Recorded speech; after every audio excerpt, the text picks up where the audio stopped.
semaine dernière, nous avons parlé de la nature de l'Église et on a vu que la nature, c'est l'amour, puisque Jésus a restauré la qualité de relation qu'il avait dans le Jardin d'Éden avant la chute. La séparation, la Bible dit qu'on a été transporté dans le royaume du Fils de son amour, c'est-à-dire que nous faisions partie d'un royaume qui est dominé par le prince des ténèbres, c'est ce que Jésus dit, le monde entier gît sous la puissance du malin, et Jésus nous a délivrés, c'est des mots que Paul emploie, nous a délivrés, nous a transportés, ça montre qu'on a été séparés en fait. Ils sont dans le monde, mais ils ne sont pas de ce monde, Jean chapitre 17, et puis on a terminé la semaine dernière en rappelant que l'Église, c'était un corps. L'essentiel, c'est que Christ est la tête. Il est, Colossiens 1, 18, il est la tête du corps de l'Église.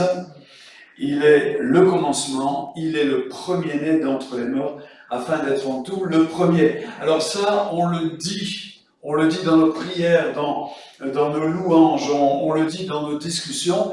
La tête, c'est Christ, mais concrètement, comment ça se traduit? Eh bien, si vous preniez le premier verset de l'évangile de Jean, vous avez au commencement, la parole était avec Dieu, et la parole était Dieu. Et juste après, c'est écrit, tout a été fait par la parole, et rien de ce qui a été fait n'a été fait sans elle. Et juste encore un peu plus loin, on comprend que la parole s'est incarnée en Jésus-Christ. Que Christ, c'est le Verbe incarné, c'est la parole qui a été faite chair. Donc dire que Christ est la tête, qu'est-ce qu'il y a dans nos têtes? Il y a quoi dans vos têtes? Hein? Cerveau, oui. Jamais vu le mien. Il paraît qu'il est là. Mais le cerveau, il fabrique quoi? Des pensées, il y a des sentiments, il y a un caractère, il y a une personnalité. Tout ça, ça vient de la tête. Et dire que Christ est la tête, eh bien, c'est connaître cette tête, connaître ses pensées, connaître ses projets, connaître ses mobiles, ses valeurs, sa personnalité. Et ça, je peux le connaître en lisant la parole, puisque Christ est la parole faite chair.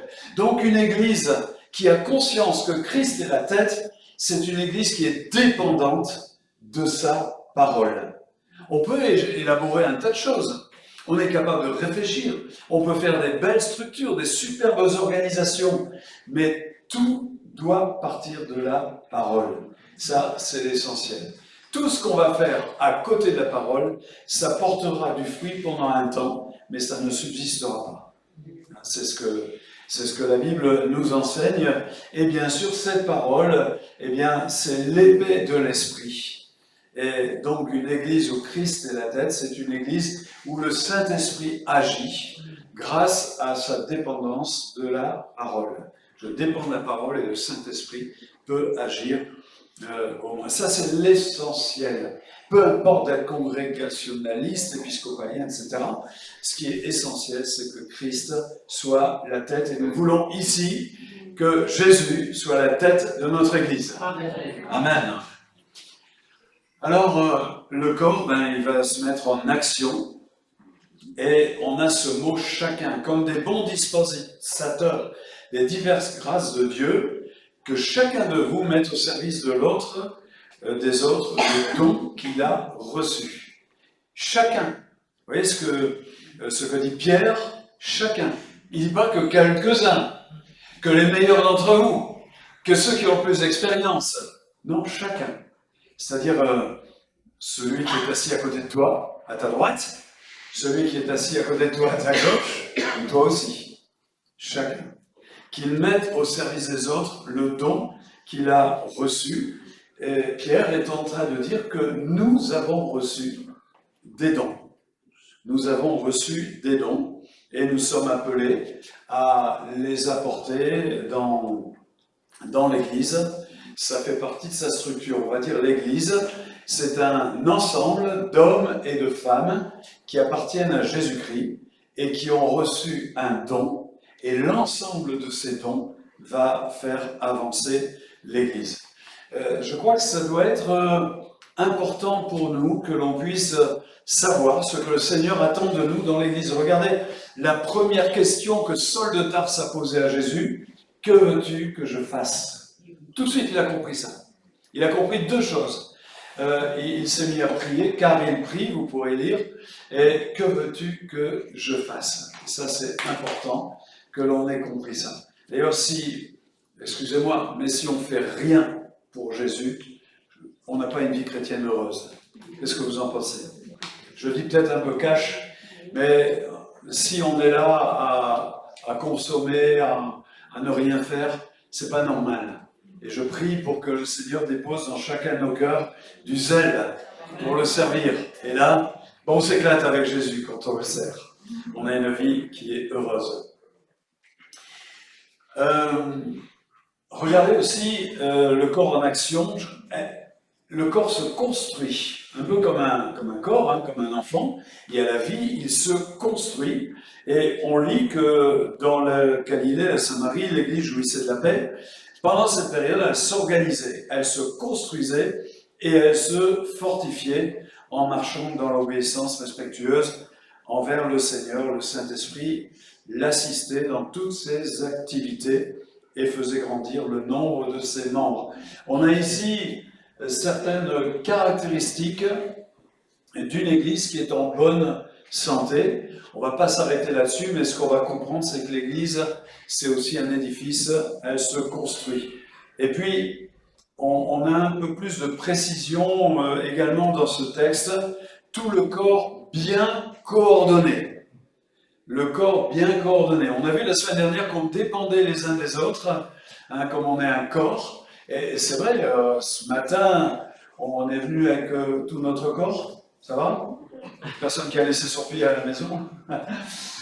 On ne peut pas faire ça. Le corps, il marche ensemble et dès qu'il manque un morceau, ça ne va plus. Ça ne fonctionne plus. Donc on a tous besoin les uns des autres, mais en même temps, il y a une fonction et le corps, il est bien coordonné selon la force qui convient à chacune de ses parties. Hein, il n'est pas dit ici qu'on est uniforme. Il y a des parties fortes, il y a des parties moins fortes. Tout ça, c'est la vie et ce corps s'édifie. Donc il y a une coordination. Le corps doit être coordonné. On se souvient d'un livre dans la Bible où le peuple de Dieu n'était pas du tout coordonné. Allez, question biblique. Un livre de l'Ancien Testament. Bien, oui. Les juges, là, chacun faisait ce qui lui semblait bon. Il n'y avait aucune coordination. Et là, c'était la catastrophe. Il se passait un tas de choses, ils perdaient les batailles, etc. C'était un temps où chacun faisait ce qu'il voulait. Donc il y a une coordination dans le corps, il y a une unité dans la pensée, dans la direction, dans l'action, pour que tout ça, ça soit harmonieux. Par contre, si on n'a pas tous reçu la même chose, il y a quelque chose de très particulier. Maintenant, Dieu a placé chacun des membres dans le corps comme il a voulu, 1 Corinthiens 12, 18. Donc ça veut dire que on n'a pas tous reçu la même chose. On n'est pas appelé à copier les uns sur les autres. Comme il a voulu, ça veut dire que, ben oui, là aussi, ça dépend de lui, il est la tête. Mais on a aussi ce texte, 1 Corinthiens 3, 8. Celui qui plante et celui qui arrose, donc ils ont reçu quelque chose de différent. C'est un peu comme le sketch des employés municipaux. Moi, j'ai fait le stage pour planter, moi j'ai fait le stage pour arroser. Celui qui plante et qui arrose, et celui qui arrose, ils n'ont pas reçu la même chose, mais regardez ce que dit Paul. Ils sont égaux. Ils sont égaux. Et on va retrouver ça dans tout le Nouveau Testament, avec ce mot frère. Frères et sœurs, qui nous mettent tous sur un plan d'égalité. Et ça, c'est aussi un fondement important. Les fonctions sont différentes, mais le statut est le même. Et ça, quelquefois, on pourrait avoir tendance à l'oublier dans nos pratiques, dans nos manières d'organiser les choses, mais c'est important. Alors, il y a quand même des des fonctions particulières dans l'Église. On les a ici dans Éphésiens 4. Il a donné les uns comme apôtres, les autres comme prophètes, les autres comme évangélistes, les autres comme pasteurs et docteurs, pour le perfectionnement des saints, en vue de l'œuvre du ministère. Et après, il y a toute une liste de choses. Alors ici, avant de rentrer dans les détails, et on ne va pas passer 3 heures, je fais que survoler là ce matin, mais avant de rentrer dans les détails de ces noms que l'apôtre donne, Paul, regardez à quoi servent les ministères. Ils servent au perfectionnement des saints. Alors la traduction, ça peut être aussi à l'organisation ou à l'équipement des saints en vue de l'œuvre du ministère. Ça veut dire quoi? Ça veut dire que les ministères qui sont en place, apôtres, prophètes, etc., ils ont comme rôle d'aider, de faciliter pour chaque membre de l'Église sa position dans l'Église et l'exercice de son ministère. Quand il est question de l'œuvre du ministère, là, eh bien, c'est l'œuvre du ministère de l'Église. Et on va le voir la semaine prochaine. Donc le travail d'un pasteur, le travail d'un apôtre, d'un prophète, d'un évangéliste, ici l'apôtre Paul dit, c'est permettre que chacun entre dans sa destinée, dans le plan de Dieu, dans ce que Dieu a prévu pour lui au sein de l'Église. C'est pas de prendre toute la place et de tout faire, mais c'est de faire travailler les autres. Je dirais que quand le pasteur ne fait plus rien, c'est qu'il a bien travaillé. Non? Il n'y a aucun... J'ai un moment de solitude. Mais la réalité, c'est ça. On a ici des ministères qui donc sont plus dans une formation, un équipement, un accompagnement. Alors on va revenir un petit peu en détail là-dessus, mais on a aussi cet autre ministère ici. Je t'ai laissé un titre 1, 5, 9, je t'ai laissé en crête, afin que tu mettes en ordre ce qui reste à régler, et que selon mes instructions, tu établisses des anciens dans chaque ville. Donc on voit ici un petit peu le ministère de l'apôtre. Il est là et il dit à un autre qui est Tite, qu'est-ce qu'il est? Il est pasteur, il est docteur, on ne sait pas, mais il lui dit voilà comment tu vas faire. Et ça c'est le travail de l'apôtre, et il est question ici du ministère des anciens. On va revenir là-dessus gentiment. Et on a cette troisième fonction, c'est Philippiens 1, verset 1, et acte 6 aussi. Paul et Timothée, serviteurs de Jésus-Christ, à tous les saints qui sont en Jésus-Christ, qui sont à Philippe. Alors c'est qui les saints qui sont à Philippe? Ouais, c'est tous les membres, hein. Tous les membres. Attention, on ne veut pas sacraliser le mot saint. Tous ceux qui... Saint, ça veut dire qu'il est mis à part. Et on retrouve la deuxième caractéristique de l'Église, qui sont à Philippe, aux évêques et aux diacres. Bon, je vais parler aussi de ce mot d'évêque. Alors, ce sont ce que j'ai appelé les fonctions de conduite de l'Église. Dans les actes des apôtres, qui s'appelaient autrefois les actes du Saint-Esprit, ça ne s'est pas toujours appelé les actes des apôtres, on a au début essentiellement le ministère des apôtres et des prophètes, sur le fondement des apôtres et des prophètes. Vous avez cette phrase et d'autres qui sont souvent répétées. Les apôtres ont posé un peu la structure. D'ailleurs, il y a une étude intéressante là-dessus. Par exemple, Pierre, désormais tu seras pêcheur d'hommes. Qu'est-ce qu'il faisait comme métier, Pierre, avant? Il était pêcheur de poissons. Et l'apôtre Paul était faiseur de tentes, et il deviendra faiseur d'église. Et on trouve comme ça une préparation même avant la conversion, et on peut peut-être observer ça également dans nos vies. Donc les apôtres ont posé la structure, et puis les prophètes. Alors c'est un mystère des prophètes, parce que c'est un peu une tendance actuelle, internationale, de remettre au goût du jour le ministère de prophète. Le mot apôtre est employé assez fréquemment dans la Bible. Le mot prophète est employé une dizaine de fois. Le mot évangéliste, c'est 2 ou 3 fois. Et le mot pasteur, à votre avis? Ah si, ça y est, puisqu'on a lu le texte. Alors, une fois, dans Éphésiens 4. Mais on va revenir un petit peu là-dessus. Le prophète, on voit dans la Bible, par exemple, Jude et Silas, qui étaient prophètes, et dans Acte 15, et ce qu'on voit, c'est qu'ils vont exposer l'enseignement de la Bible. Alors, nous, on a toute la Bible. On l'a en papier, on l'a en électronique, on peut la projeter, mais à l'époque, ils ne l'avaient pas. Et on sortait tout juste, et on avait du mal à se dépêtrer du judaïsme. Et on a des gens qui, inspirés par Dieu, ont donné cette révélation du plan de salut que le Seigneur Jésus-Christ a mis en place en mourant sur la croix. Et c'est eux qu'on appelait les prophètes. En fait, prophétiser, c'est parler de la part de quelqu'un.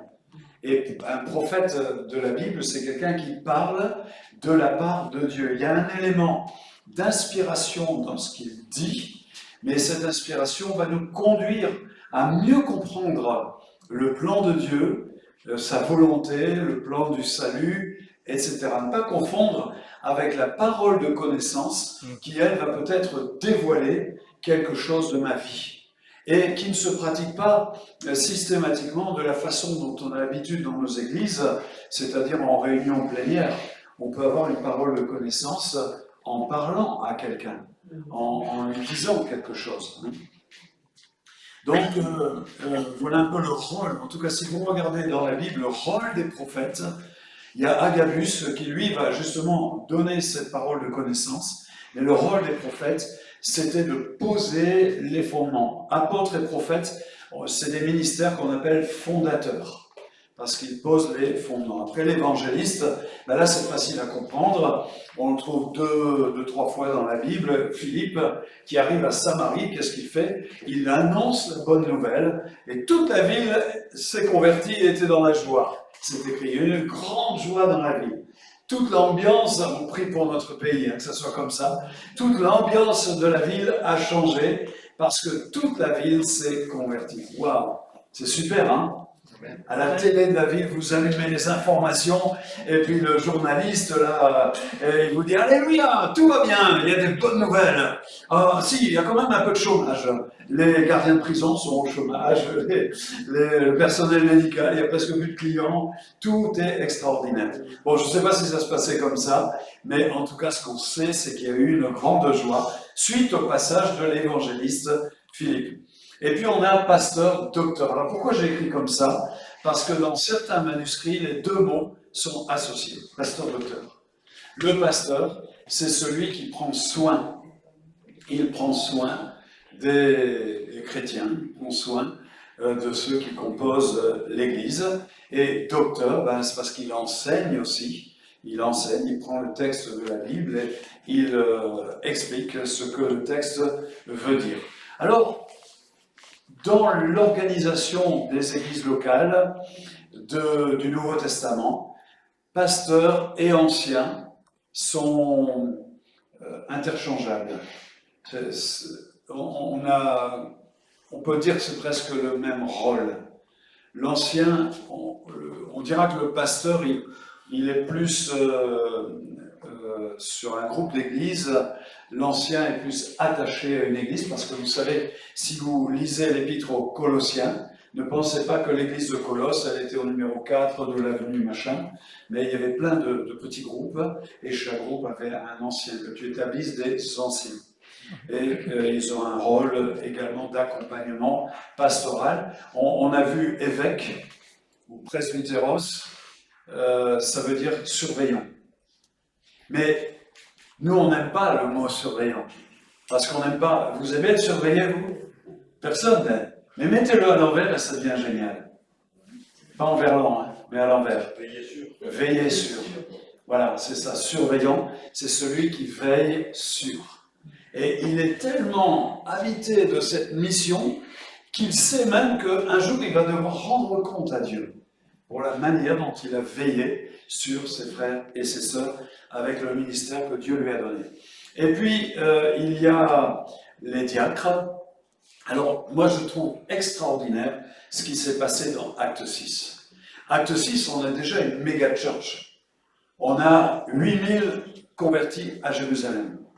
Une ville qui devait avoir 50-70 000 habitants, mais le jour de la Pentecôte, plusieurs centaines de milliers d'habitants avec la venue pour cette fête juive. Dans cette église de 8000 membres, il y a des veuves. Et ces veuves n'ont pas de pension de reversion, enfin tout ce qu'on a aujourd'hui. Et l'Église, tout de suite, a pris en charge ce besoin et est allée faire des distributions à ces veuves. Seulement, on est en plein début de l'Église. Et il y a encore le judaïsme qui est là. Elle est judéo-chrétienne. Et on s'aperçoit que les veuves d'origine juive en ont un peu plus que les veuves d'origine grecque. Et ça commence à jaser, ça commence à marmonner, à murmurer. Qu'est-ce que les apôtres, les responsables de l'Église auraient pu faire? Ils auraient pu se réunir et dire, bon, allez, on va aller les visiter, tous ceux qui parlent, prendre le carnet d'adresse. On va aller voir les veuves et essayer de les encourager. On va contrôler un petit peu comment c'est distribué tout ça. Mais quand ils ont réfléchi comme ça, ils se sont dit, le piège, c'est qu'on n'aura plus de temps pour prier et pour prêcher la parole de Dieu, étudier le plan de salut pour pouvoir l'enseigner. Tout de suite, ils ont vu le piège. Ça n'a pas pris des siècles. Ils ont modifié la structure de leur Église pour pouvoir répondre à ce besoin. Et ils ont créé ce groupe qui s'appelle les diacres. Ils ont mis un petit cahier des charges et on retrouve ça dans Tite également, avec des qualités. Ça doit être, on se souvient de l'ecclésia, des gens qui étaient bien, avec de bonnes valeurs intègres. Eh bien, les diacres, c'est recommandé aussi par rapport à leur vie familiale, au témoignage qui est rendu. Les diacres font un travail d'aide aux membres de l'Église, mais aussi de gestion, parce que tout ça, ça devrait représenter beaucoup d'argent, de gestion, de distribution, et on voit que les diacres sont soumis aux anciens et aux autres ministères. Donc, je vous ai dit, je survole ça, mais je vais vous poser une question qui va tous vous réveiller. Et les femmes. Alors, ici, mon propos, c'est pas de provoquer, mon propos, mais quand même, il faut se poser la question, pour plusieurs raisons. D'une part, parce que Jésus, dans sa manière de parler, parlait exactement de la même façon aux femmes qu'aux hommes. Et dans la société de l'époque, c'était assez nouveau. C'est que Paul, dans toutes les personnes qu'il cite comme l'accompagnant dans son ministère, il y a des hommes et il y a aussi des femmes. Et d'une manière plus proche de nous, notre mouvement des Assemblées de Dieu s'est beaucoup développé par un travail remarquable qui a été fait par bon nombre de femmes. Les plus connues, Madame Scott, Madame Le Filâtre, qui était pas loin d'ici, mais il y en a eu d'autres. Il y a d'ailleurs un livre qui a été écrit à ce sujet. Aujourd'hui, en France, nos assemblées, il y a 65% de femmes. Je ne sais pas ici dans la salle, mais l'ensemble de nos églises est en majorité. Alors, ce n'est pas parce que les femmes sont plus nombreuses qu'il faut tout chambouler, mais il faut quand même se poser la question, quelle est leur place? Quelle est votre place? Alors, bien sûr, on va tout de suite faire la passerelle avec ce qu'on vient de voir avant, les ministères, etc. Alors, je ne dis rien de plus, mais sachez quand même que il y a 3 ans, on a initié une grande réflexion dans nos églises, Assemblées de Dieu, pour répondre à cette question, quelle peut être la place, ou quelle devrait être la place des femmes dans le ministère. Une commission de réflexion théologique a travaillé, et elle a travaillé en 3 groupes. Un groupe qui serait plutôt Alors, je vais employer des gros mots. Il y a un modèle égalitarien, il y a un modèle complémentarien et il y a un modèle hybride. Je rentrerai, peut-être on aura l'occasion de voir ça, mais ces modèles ont tendance à s'opposer, sauf le modèle hybride qui réunit un peu les deux. Nous avons actuellement au niveau des pasteurs des webinaires réguliers. On a un gros document de 120 pages d'études, etc., où vous avez tel point de vue, tel point de vue, tel point de vue. C'est absolument neutre et ça permet de connaître tout l'ensemble des points de vue qui existent par rapport à la Bible, parce que Dieu, dans sa parole, il en dit jamais trop, mais quelquefois on a l'impression qu'il n'en dit pas assez. Et on doit faire travailler un peu nos ménages. Et prochainement, eh bien, en 2027, je crois, les assemblées de Dieu vont se prononcer, après tout ce temps de réflexion, sur comment ils considèrent la place des femmes dans le service, dans l'Église. Voilà, il faut prier pour ça. Et on aura certainement l'occasion de revenir sur certaines de ces choses. J'ai quand même une petite question. Et là, peut-être que je vais vous chatouiller un peu. C'est pas mon but, et en même temps, c'est mon but. Est-ce que vous connaissez l'histoire du rôti? Il me semble que j'ai raconté ça. Un rôti, vous savez ce que c'est un rôti? Voilà. Il y a une jeune qui fait la cuisine avec sa mère. Elle prépare le rôti. Ça vous dit quelque chose, cette histoire? Non? Elle prépare le rôti et à un moment, donc ils mettent les gousses d'ail et tout ça, et à un moment, la maman coupe les deux bouts du rôti et le met au feu. Et la fille, elle dit à sa mère, ben, c'est bien, je sais comment cuire un rôti, mais pourquoi tu as coupé les deux bouts? Et sa mère dit, ah, il faut couper les deux bouts. Ma mère faisait toujours comme ça. Alors il faut en venir la mamie. Et mamie, comment tu cuis un rôti? Et la mamie explique, elle dit, il ne faut surtout pas oublier de couper les deux bouts. Mais pourquoi, mamie? Et la mamie dit, c'est ma mère qui me l'a montré. Et l'arrière-grand-mère, elle était encore de ce monde, comme Mamie Paulette. Et il lui pose la question. Et l'arrière-grand-mère m'a dit, tu sais, quand on était jeune, on n'était pas très riche. Et j'avais un tout petit four et le rôti ne rentrait pas dedans. Et ça, c'est pour se dire que nous faisons plein de choses sans quelquefois se poser la question pourquoi on le fait. Par exemple, on a l'habitude de distribuer la Sainte Seine.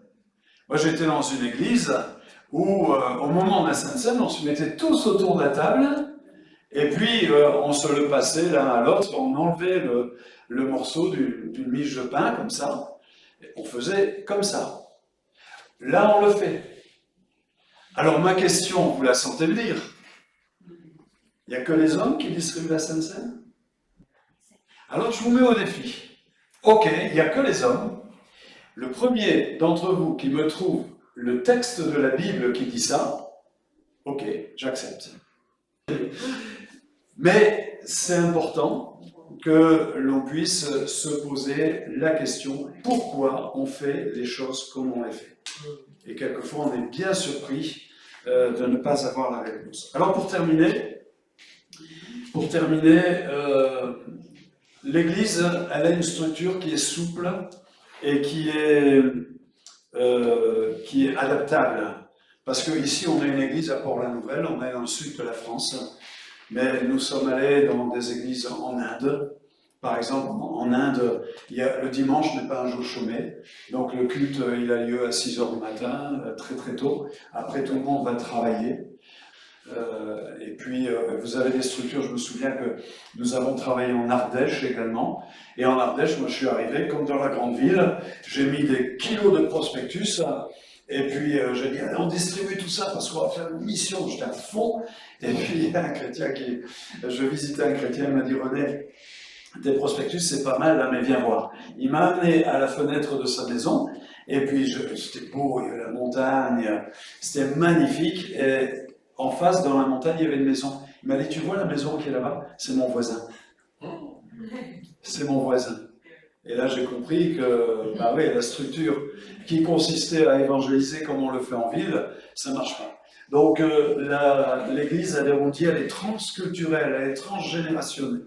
Elle va trouver des façons de fonctionner qui s'adaptent tout en gardant les fondamentaux, bien sûr. Alors, merci pour votre attention. On a terminé là ce volet de la structure. Et justement, comme on a parlé du corps qui est bien coordonné, eh bien la semaine prochaine, on va essayer de voir pourquoi on est encore sur la Terre. Qu'est-ce qu'on fait encore sur la Terre alors qu'on est parfaitement sauvé? Eh bien tout simplement parce que l'Église, elle a un mandat, elle a une mission terrestre jusqu'au moment où nous serons dans le ciel.